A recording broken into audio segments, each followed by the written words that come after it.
Tesla is going to slay Beelzebub, so he claims the biggest flex victory against all odds, giving humanity a 2-fight lead because of one reason: he is absolutely goated. 32% of you think this will be the result. 31 however think Beelzebub will get that revenge for Hades and claim that long-awaited victory for the gods, putting the result back at a tie, 4 wins each. Very surprising that more people think Tesla's going to win rather than Beelzebub. However, the remaining 37% of you are true mad lads who agree with me and think it's going to be a draw. Let's have a look at the fight so far, as the end may be coming in a few days. Raws come out on this date. But first, today's video is sponsored by the free-to-play game with over 80 million downloads, Raid Shadow Legends. We have awesome champions, intense PvE and PvP content for all to enjoy. That sounds pretty good to me. Let me tell you how Raid Shadow Legends is a must play for you now. Look at all these champions you can get in game. There's over 650 completely unique champions to collect from different factions. Here are some of my favourite. I personally enjoy the Dark Elves faction the most. I find that they're the most cool. Of course there's many others that I also enjoy, but just the Dark Elves and sometimes the Undead Hordes are more appealing for me personally. But look at these here. Raid has ensured that one of the groups will definitely catch your eyes like this did for me. Look at all these game modes and things you can do with even more stuff coming. For example, Raid's 4th anniversary is finally here and there's tons to get excited about.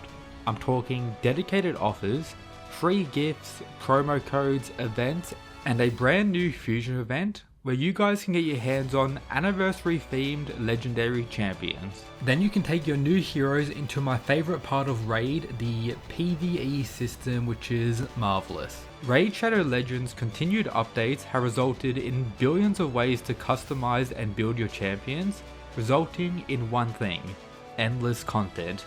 But there's more.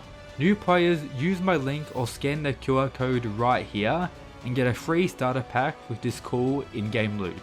Thanks again to Raid and enjoy the video. Round 8 begun with Tesla claiming that this is our time to surpass the gods, and I'll come back to the statement shortly. We see Beelzebub's first flashback about how he is known as the Lord of the Flies and Satan, something which is also very important. This seems to be related to how Satan takes over Beelzebub under certain situations, like when he has immense love for someone, resulting in, as the commentator states, even the gods fear and revile his cursed power. But not related to the curse is his fighting style, which comes from vibrations. Very powerful, as its durability negating, with someone like Tesla, who's one of the few fighters that actually has armor, realizing the danger straight away. But it doesn't stop there.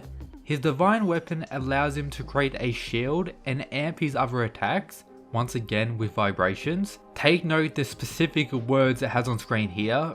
When wielded by his left hand, it becomes a shield that can even repel the almighty Thunder Hammer. And when wielded by his right hand, it becomes a blade that can even destroy the armor of the gods. This also means gods naturally have some armor, but this divine weapon is simply broken. Coming back to Tesla, remember how he said he wanted to surpass the gods?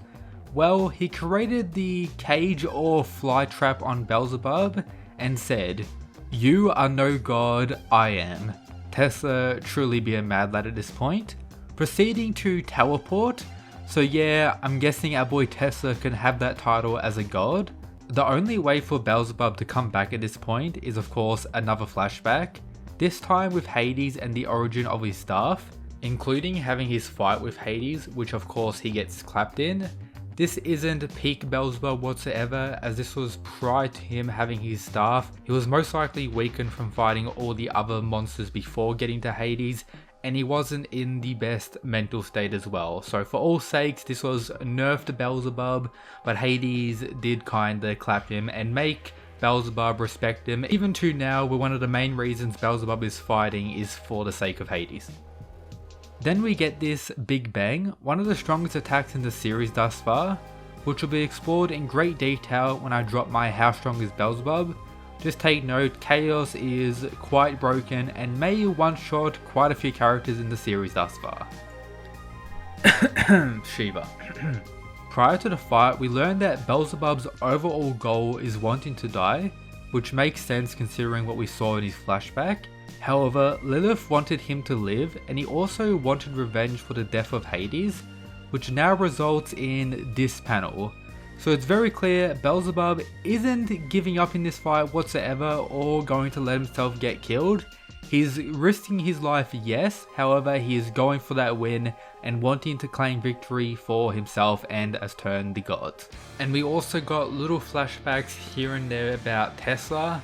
I didn't really care too much about any of Tesla's flashbacks, if I'm being honest. They weren't bad per se, I just didn't really want to discuss them too much.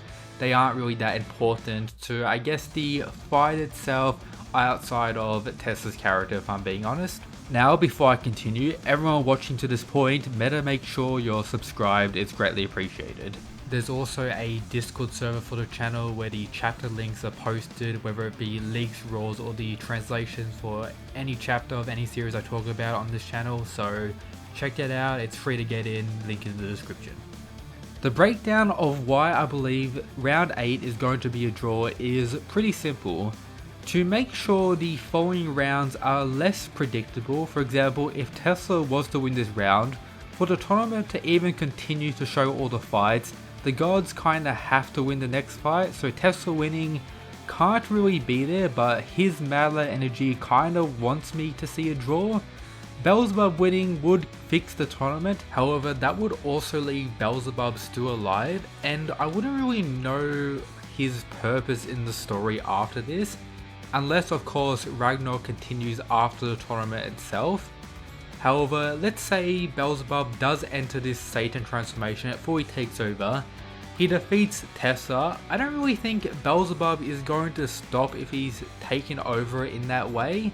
Are the other gods and humans going to come down and all fight Beelzebub and we're going to have some crazy battle royale type of thing? That would be pretty hype, but I don't really know about Beelzebub surviving this fight. However, Tesla's true Mad Lad energy has persuaded me more in line with the draw, on top of the stuff we learnt about Beelzebub prior about him wanting to die. So even though he's not wanting to die particularly in this fight, I think it may happen due to Tesla blowing himself up.